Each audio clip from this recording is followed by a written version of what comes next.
Good evening. Welcome to worship at Patchowrk Central. We're so glad that those of you who are joining us in person are here, and those of you who are joining us online are out there.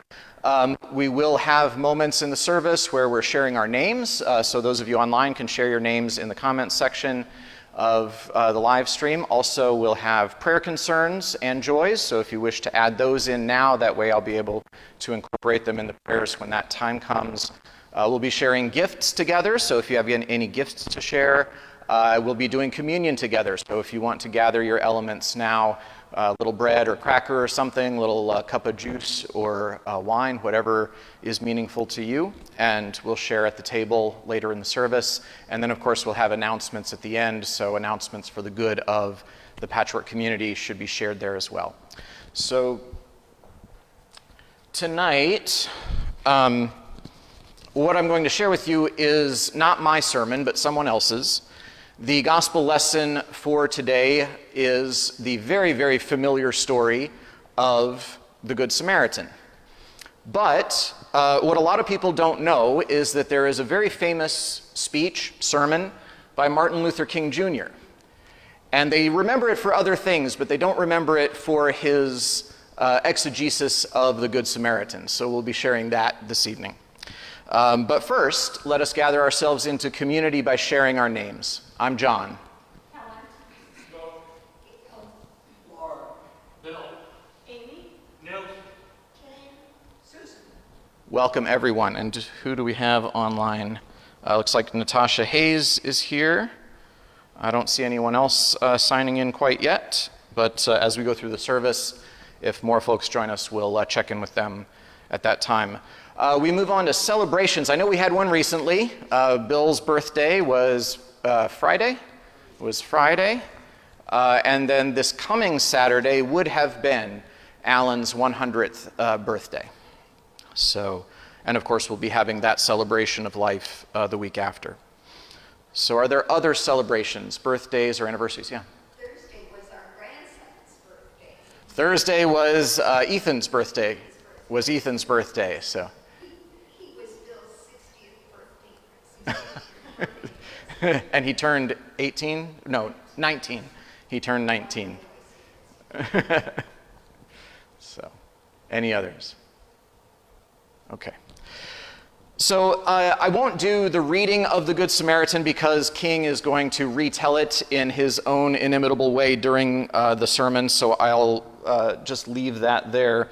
But I do want to give a little bit of context. So this is April 3rd, 1968. And this is 5 years after the famous I Have a Dream speech. I don't know the exact numbers, but King is dropping in polls and popularity. People are starting to turn against him. He's taken an unpopular stand against the Vietnam War. He has taken unpopular stands against other kinds of issues when even the people who are on board with the civil rights movement are saying we need to stick to the issue of racism. And King is saying, well, it's all interrelated. But people are not quite seeing that, and they're getting mad at him for bringing in these other issues. And so King is going down to Memphis, Tennessee, or he's gone down to Memphis, Tennessee, to support a strike of sanitation workers who have been paid abysmally low wages, are facing terrible conditions and labor practices. And a few days before this speech is given, they tried having a nonviolent protest march to raise awareness about the conditions of the sanitation workers. Well, this protest turned violent. Some people came in and started looting, started attacking the protesters. There were shootings, there was violence, and King will reference this in the sermon. And then Martin Luther King Jr. at this time is sharing with his closest family and friends that he is getting very depressed. He's starting to lose faith in the ability of nonviolence to bring systemic change, and he is feeling that he has failed personally as a leader of the movement. And so this is where we come in with the final sermon he gave the day before he was assassinated. The title is I See the Promised Land. Thank you very kindly, my friends. As I listened to Ralph Abernathy in his eloquent and generous introduction, and then thought about myself, I wondered who he was talking about. It's always good to have your closest friend and associate say something good about you, and Ralph is the best friend that I have in the world. I'm delighted to see each of you here tonight in spite of a storm warning. You reveal that you are determined to go on anyhow. Something is happening in Memphis. Something is happening in our world. As you know, if I were standing at the beginning of time with the possibility of general and panoramic view of the whole human history up to now, and the Almighty said to me, Martin Luther King, which age would you like to live in? I would take my mental flight by Egypt through, or rather across, the Red Sea, through the wilderness on toward the Promised Land. And in spite of its magnificence, I wouldn't stop there. I would move on by Greece and take my mind to Mount Olympus, and I would see Plato, Aristotle, Socrates, Euripides, and Aristophanes assembled around the Parthenon as they discussed the great and eternal issues of reality. But I wouldn't stop there. I would go on even to the great heyday of the Roman Empire, and I would see developments around there through various emperors and leaders. But I wouldn't stop there. I would even come up to the day of the Renaissance and get a quick picture of all that the Renaissance did for the cultural and aesthetic life of man. But I wouldn't stop there. I would even go by the way that the man for whom I'm named had his habitat, as I would watch Martin Luther as he tacked his 95 Theses on the door at the church in Wittenberg. But I wouldn't stop there. I would come on up even to 1863 and watch a vacillating president by the name of Abraham Lincoln finally come to the conclusion that he had to sign the Emancipation Proclamation. But I wouldn't stop there. I would even come up the early 30s and see a man grappling with the problems of the bankruptcy of his nation and come with an eloquent cry that we have nothing to fear but fear itself. But I wouldn't stop there. Strangely enough, I would turn to the Almighty and say, if you allow me to live just a few years in the second half of the 20th century, I will be happy. Now that's a strange statement to make because the world is all messed up. The nation is sick. Trouble is in the land. Confusion all around. That's a strange statement, but I know somehow that only when it is dark enough can you see the stars. And I see God working in this period of the 20th century in a way that men, in some strange way, are responding. Something is happening in our world. The masses of people are rising up. And wherever they are assembled today, whether they are in Johannesburg, South Africa, Nairobi, Kenya, Accra, Ghana, New York City, Atlanta, Georgia, Jackson, Mississippi, or Memphis, Tennessee, the cry is always the same. We want to be free.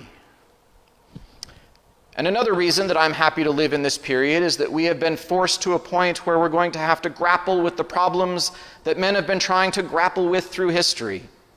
But the demands didn't force them to do it. Survival demands that we grapple with them. Men for years now have been talking about war and peace, but now no longer can they just talk about it. It is no longer a choice between violence and nonviolence in this world. It's nonviolence or non-existence. That is where we are today. And also in the human rights revolution, if something isn't done and in a hurry to bring the colored peoples of the world out of their long years of poverty, their long years of hurt and neglect, the whole world is doomed. Now, I'm just happy that God has allowed me to live in this period to see what is unfolding. And I'm happy that He's allowed me to be in Memphis. I can remember when Negroes were just going around, as Ralph has said, so often scratching where they didn't itch and laughing when they were not tickled. But that day is all over. We mean business now, and we are determined to gain our rightful place in God's world. And that's all this whole thing is about. We aren't engaged in any negative protest and any negative arguments with anybody. We are saying that we are determined to be men. We are determined to be people. We are saying that we are God's children, and that we don't have to live like we are forced to live. Now, what does all this mean in this great period of history? It means that we've got to stay together. We've got to stay together and maintain unity. You know, whenever Pharaoh wanted to prolong the period of slavery in Egypt, he had a favorite formula for doing it. What was that? He kept the slaves fighting amongst themselves. But whenever the slaves got together, something happens in Pharaoh's court, and he cannot hold the slaves in slavery. When the slaves get together, that's the beginning of getting out of slavery. Now let us maintain unity. Secondly, let us keep the issues where they are. The issue is injustice. The issue is the refusal of Memphis to be fair and honest in its dealings with its public servants, who happen to be sanitation workers. Now we've got to keep attention on that. That's always the problem with a little violence. You know what happened the other day, and the press dealt only with the window breaking. I read the articles. They very seldom got around to mentioning the fact that 1,300 sanitation workers were on strike, and that Memphis is not being fair to them, and that Mayor Loeb is in dire need of a doctor. They didn't get around to that.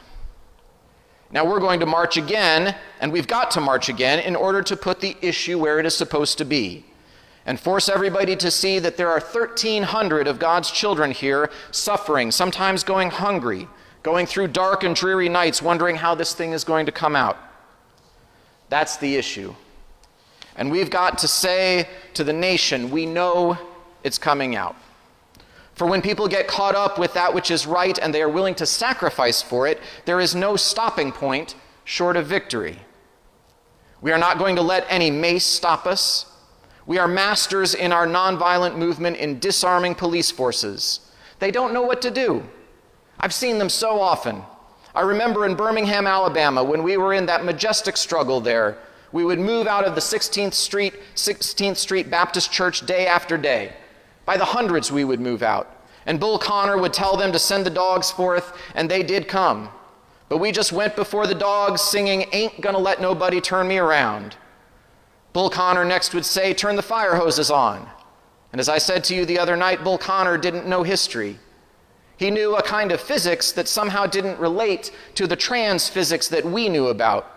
And that was the fact that there was a certain kind of fire that no water could put out. And we went before the fire hoses. We had known water. If we were Baptist or some other denomination, we had been immersed. If we were Methodist and some others, we had been sprinkled. But we knew water. That couldn't stop us. And we just went on before the dogs, and we would look at them, and we'd go on before the water hoses, and we would look at it, and we'd just go on singing. Over my head, I see freedom in the air. And then we would be thrown in the paddy wagons, and sometimes we were stacked in there like sardines in a can. And they would throw us in, and old Bull would say, "Take them off." And they did. And we would just go in the paddy wagons singing, "We shall overcome." And every now and then we'd get in the jail, and we'd see the jailers looking through the windows, being moved by our prayers and being moved by our words and our songs. And there was a power there which Bull Connor couldn't adjust to. And so we ended up transforming Bull into a steer. And we won our struggle in Birmingham. Now we've got to go on to Memphis just like that. I call upon you to be with us Monday. Now about injunctions. We have an injunction, and we're going into court tomorrow morning to fight this illegal, unconstitutional injunction. All we say to America is, be true to what you said on paper. If I had lived in China or even Russia or any totalitarian country, maybe I could understand the denial of certain basic First Amendment privileges because they hadn't committed themselves to that over there. But somewhere I read of the freedom of assembly. Somewhere I read of the freedom of speech. Somewhere I read of the freedom of the press. Somewhere I read that the greatness of America is the right to protest for right. And so just as I say, we aren't going to let any injunction turn us around. We are going on. We need all of you. And you know what's beautiful to me is to see all of these ministers of the gospel. It's a marvelous picture. Who is it that is supposed to articulate the longings and aspirations of the people more than the preacher? Somehow the preacher must be an Amos and say, "Let justice roll down like waters and righteousness like a mighty stream." Somehow the preacher must say with Jesus, "The Spirit of the Lord is upon me, because he hath anointed me to deal with the problems of the poor." And I want to commend the preachers under the leadership of these noble men, James Lawson, one who has been in this struggle for many years. He's been to jail for struggling, but he's still going on, fighting for the rights of his people. Reverend Ralph Jackson, Billy Kiles. I could go right on down the list, but time will not permit. But I want to thank them all, and I want you to thank them, because so often preachers aren't concerned about anything but themselves, and I'm always happy to see a relevant ministry. It's all right to talk about the long white robes over yonder in all of its symbolism, but ultimately people want some suits and dresses and shoes to wear down here. It's all right to talk about streets flowing with milk and honey, but God has commanded us to be concerned about the slums down here and his children who can't eat 3 square meals a day. It's all right to talk about the New Jerusalem, but one day God's preacher must talk about the New York, the new Atlanta, the new Philadelphia, the new Los Angeles, the new Memphis, Tennessee. This is what we have to do. Now, the other thing we'll have to do is this: always anchor our external direct action with the power of economic withdrawal. Now, we are people individually, we are poor. When you compare us with white society in America, we are poor. Never stop and forget that collectively, that means all of us together, collectively, we are richer than all of the nations in the world with the exception of 9. Did you ever think about that? After you leave the United States, Soviet Russia, Great Britain, West Germany, France, and I could name the others, the Negro collectively is richer than most nations of the world. We have an annual income of more than $30 billion a year, which is more than all of the exports of the United States and more than the national budget of Canada. Did you know that? That's power right there, if we know how to pool it. We don't have to argue with anybody. We don't have to curse and go around acting bad with our words. We don't need bricks and bottles. We don't need any Molotov cocktails. We just need to go around to these stores and to these massive industries in our country and say, God sent us by here to say to you that you're not treating his children right. And we've come by here to ask you to make the first item on your agenda fair treatment where God's children are concerned. Now, if you are not prepared to do that, we do have an agenda that we must follow. And our agenda calls for withdrawing economic support from you. And so as a result of this, we are asking you tonight to go out and tell your neighbors not to buy Coca-Cola in Memphis. Go by and tell them not to buy Seal Test milk. Tell them not to buy, what is the other bread? Wonder Bread. And what is that other bread company, Jesse? Tell them not to buy Hart's Bread. As Jesse Jackson has said, up to now, only the garbage men have been feeling the pain. Now we must kind of redistribute the pain. We are choosing these companies because they haven't been fair in their hiring practices. And we are choosing them because they can begin the process of saying they are going to support the needs and the rights of these men who are on strike. And they can move on downtown and tell Mayor Loeb to do what is right.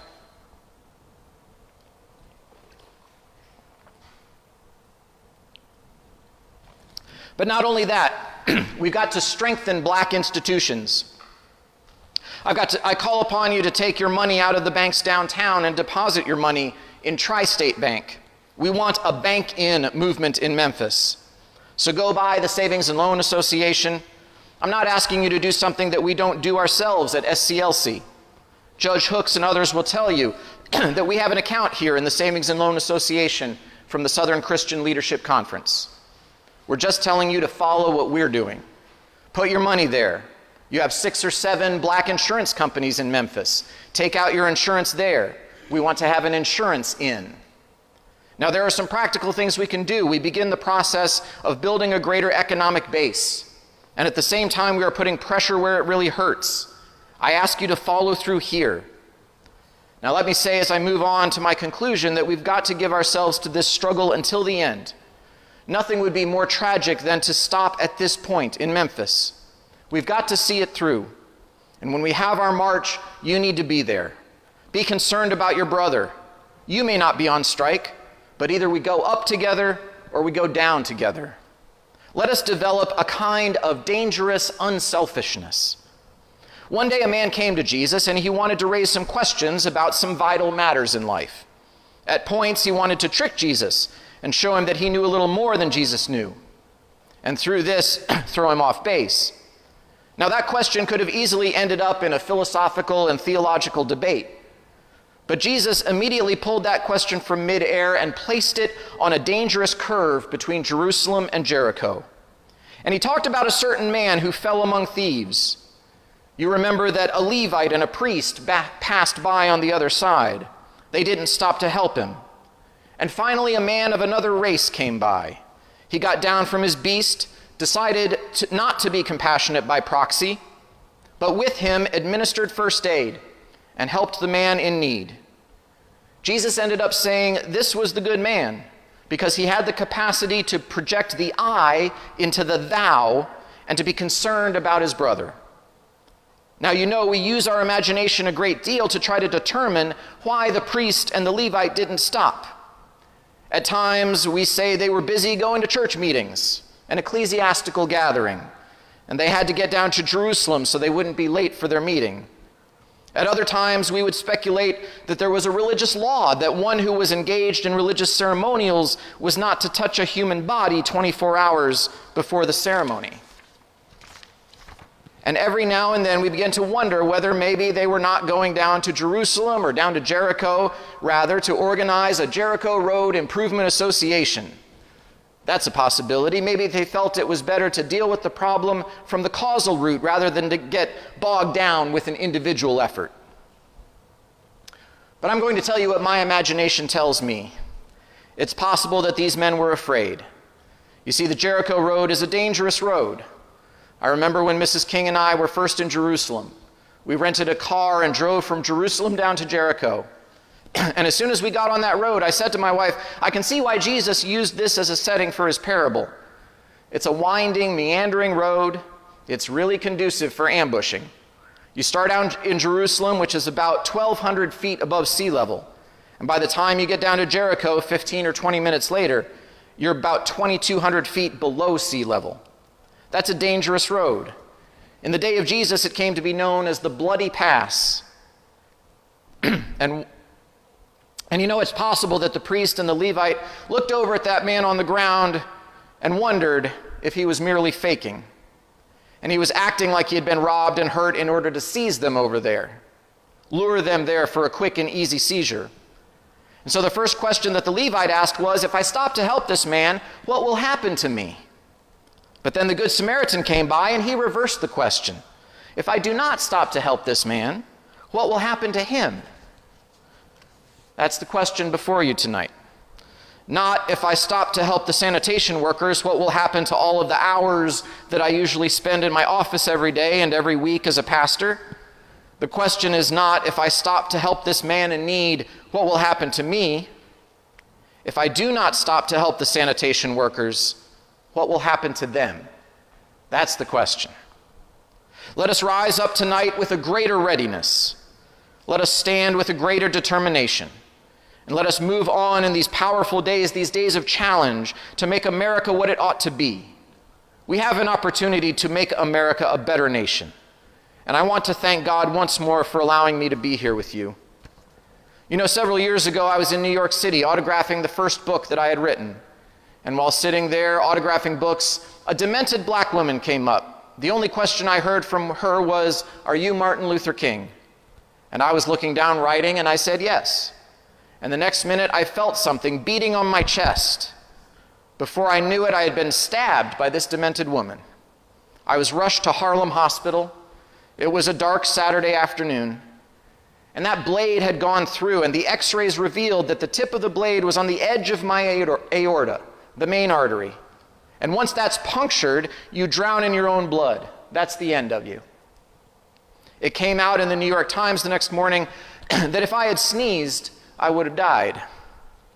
Well, about 4 days later, they allowed me, after the operation, after my chest had been opened and the blade had been taken out, to move around in the wheelchair in the hospital. They allowed me to read some of the mail that came in, and from all over the states and the world, kind letters came in. I read a few, but one of them I will never forget. I'd received one from the president and the vice president. I've forgotten what those telegrams said. I'd received a visit and a letter from the governor of New York, but I've forgotten what that letter said. But there was another letter that came from a little girl, a young girl, who was a student at the White Plains High School. And I looked at that letter, and I'll never forget it. It simply said, "Dear Dr. King, I am a 9th grade student at the White Plains High School." She said, "While it should not matter, I would like to mention that I am a white girl. I read in the paper of your misfortune and of your suffering, and I read that if you had sneezed, you would have died. And I'm simply writing to you to say that I'm so happy that you didn't sneeze." And I want to say tonight, I want to say that I am happy that I didn't sneeze. Because if I had sneezed, I wouldn't have been around here in 1960 when students all over the South started sitting in at lunch counters. And I knew that as they were sitting in, they were really standing up for the best in the American dream and taking the whole nation back to those great wells of democracy which were dug deep by the Founding Fathers in the Declaration of Independence and the Constitution. If I had sneezed, I wouldn't have been around in 1962 when Negroes in Albany, Georgia decided to straighten their backs up. And whenever men and women straighten their backs up, they are going somewhere, because a man can't ride your back unless it is bent. If I had sneezed, I wouldn't have been here in 1963 when the black people of Birmingham, Alabama aroused the conscience of this nation and brought into being the Civil Rights Bill. If I had sneezed, I wouldn't have had a chance later that year in August to try to tell America about a dream that I'd had. If I had sneezed, I wouldn't have been down in Selma, Alabama to see the great movement there. If I had sneezed, I wouldn't have been in Memphis to see a community rally around those brothers and sisters who are suffering. I'm so happy that I didn't sneeze. And they were telling me now, it doesn't matter now. It really doesn't matter what happens now. I left Atlanta this morning, and as we got started on the plane, there were 6 of us. The pilot said over the public address system, "We are sorry for the delay, but we have Dr. Martin Luther King on the plane. And to be sure that all of the bags were checked and to be sure that nothing would be wrong with the plane, we had to check out everything carefully. And we've had the plane protected and guarded all night." And then I got into Memphis, and some began to say that threats or talk about the threats that were out. What would happen to me from some of our sick white brothers? Well, I don't know what will happen now. We've got some difficult days ahead, but it doesn't matter with me now, because I've been to the mountaintop, and I don't mind. Like anybody, I would like to live a long life. Longevity has its place, but I'm not concerned about that now. I just want to do God's will. And He's allowed me to go up to the mountain, and I've looked over, and I've seen the promised land. I may not get there with you, but I want you to know tonight that we as a people will get to the promised land. And I'm happy tonight. I'm not worried about anything. I'm not fearing any man. Mine eyes have seen the glory of the coming of the Lord. Amen.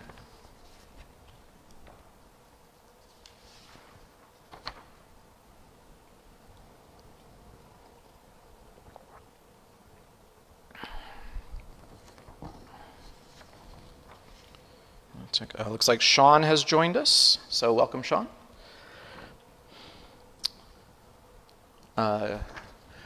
Turn our attention to a time of prayer. Are there joys or concerns to lift up for prayer? Natasha does ask for prayers for herself, so we'll keep Natasha in prayer. Are there others? Jane?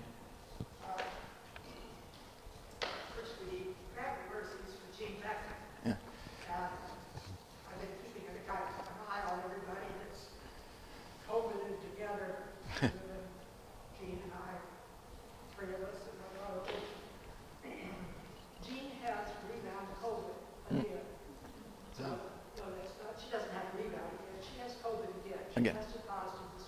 Okay. So she's at sisters. Okay. She's got a headache. Mm-hmm. She's fatigued and a runny nose. Okay. I don't know. She did we both did Mm-hmm. treatment.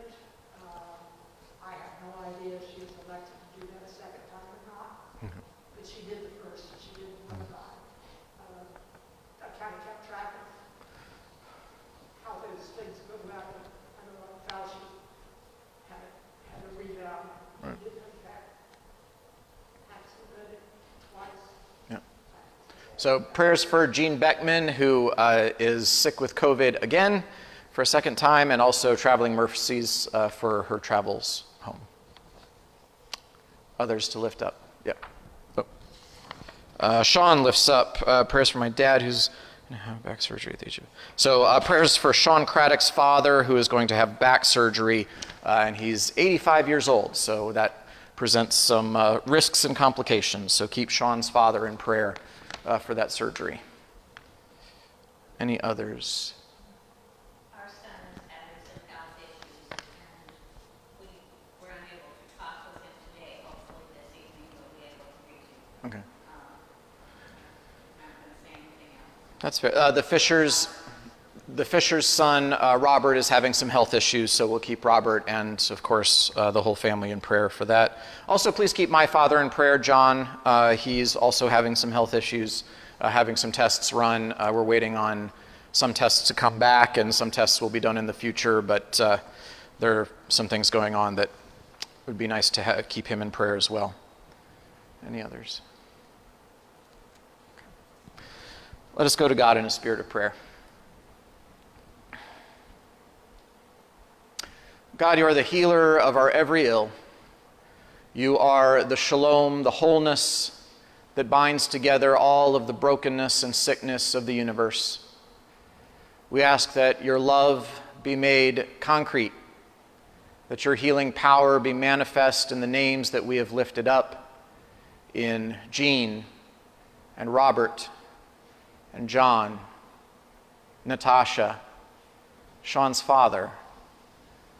For all of those who are facing illness in body or mind or spirit, we ask that you knit together that which has been broken apart.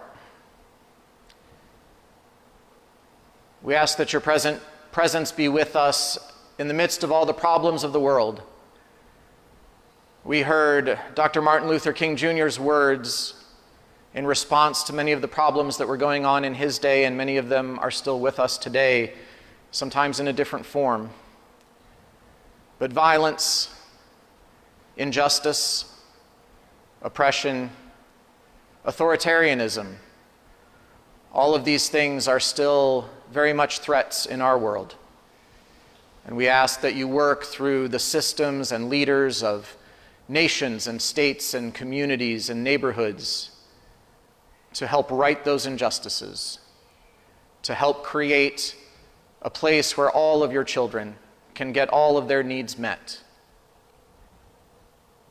God, we lift up to you all of these prayers, all of these supplications in your holy name through your Son, Jesus Christ.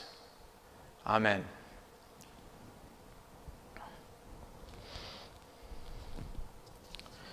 And now we come to a time for sharing gifts. We'll pass the bowl around, and in the bowl you can put financial gifts to support Patchowrk. But while we do that, we as a gathered community also like to share gifts that are too big for the basket so that everyone can enjoy them. Are there gifts to share? Okay. One of my friends, Shannon, told me 2 or 3 months ago that a friend of hers had bought a building, bought a church, and wanted to make sure to fill it up with the kinds of services that people need. And I thought, oh, you don't know what you're saying. And it turns out she wasn't kidding. Some fellow, I don't know who it is, has bought a church, and it is now called Pay It Forward. It will be called West Side Community Center. And they're now looking for anyone who needs to have space, not-for-profits who need space. That sounds familiar. They are doing tutoring and after school. They're thinking about food bank. Right now they're doing clothing bank. So I checked with her this last week, and she said, oh, you warned me. You warned me. I said, have you burned yourself out completely yet? She said, no, but next week is the can. So there's a group of people who, just because one of them wanted to buy this building, has been added to our list of people that we need to be concerned about and pray for as we go along, because they've undertaken a big job. And it looks to me as though they'll pull it off. So Jane is lifting up a situation where a person has bought an old church building and is trying to start up a bunch of services for the community there, but they are getting burned out very quickly, and so hopefully they will find some respite and find some energy to keep going and doing those things. Very good. Any other gifts to lift up? Well, I think it's been a gift to Patchowrk, especially to myself, that Patchowrk was closed this past week for the mental health of our staff and volunteers, as well as for some other logistical things that would have been difficult had we been open. So it was a gift to be able to shut down for a week. Any others? Okay. Well, double check here. We are a community richly blessed, and for all of these good gifts, we give God thanks.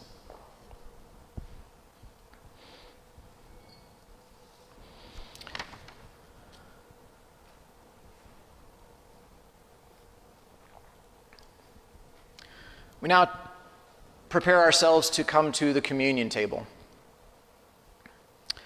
And the story of the Good Samaritan, Martin Luther King Jr.'s speech where he used that image of flipping the question on its head. If I do this, what will happen to me? Versus, if I don't do this, what will happen to someone else? And I think Jesus was really struggling with that question on that night. He'd been in that garden praying, asking God to let the cup pass from him. He said, but if I don't do this, what's going to happen to my people? What's going to happen to all of God's people? And so Jesus, when he gathered with that meal, with that bread and that cup and his friends, he said, you're not really going to understand this fully yet, but take this bread and tear it apart, and everybody take a piece. Because it's not about what happens to you if you eat it. It's about what happens to everyone else if you don't. You're going to abandon me and betray me, but you'll come to your senses, and you'll come back to this table, and you'll realize that it's all about sacrifice. Because when you sacrifice yourself, you gain eternity, the universe, God. And he said, I know it's a paradox, I know it doesn't make sense yet, but keep coming back to the table, and hopefully bit by bit, it will make a little more sense. And once you've come to the table and had the meal, then go out and stop on the dangerous paths and help people. Go out and march for justice and civil rights. Go out and do those things that will help create the world, the beloved community that God wants. And so we keep coming back to this table, and then we keep going out there, and we keep getting beat up, and so we keep coming back to the table. And we keep going back out. It was on the night that he was betrayed that Jesus gathered with his friends in the upper room, and he took the loaf of bread, and after he had given thanks for it, he blessed it and he broke it, and he said, take and eat. This is my body broken for you. Do this in remembrance of me. And after supper, in like manner, he took the cup, and he said, poured out in this cup for all of you is the new covenant in my blood. Drink of it, all of you, because I will not drink it with you again until we drink it new in God's beloved community. There are no barriers around this table. You at home are welcome to join us spiritually for the communion, and you who are here, please come forward, take a piece of bread, and then you can take a cup. The cups on the red tray have wine. The cups on the table have juice. Everyone is welcome at the feast. Helen, the bread of life given for you. Speak to God. Phil, the bread of life given for you. The bread of life given for you. Laura, the bread of life given for you. Bill, the bread of life given for you. Amy, the bread of life given for you. Nils, the bread of life given for you. Jane, the bread of life given for you. Jane, the bread of life given for you. Susan, the bread of life given for you.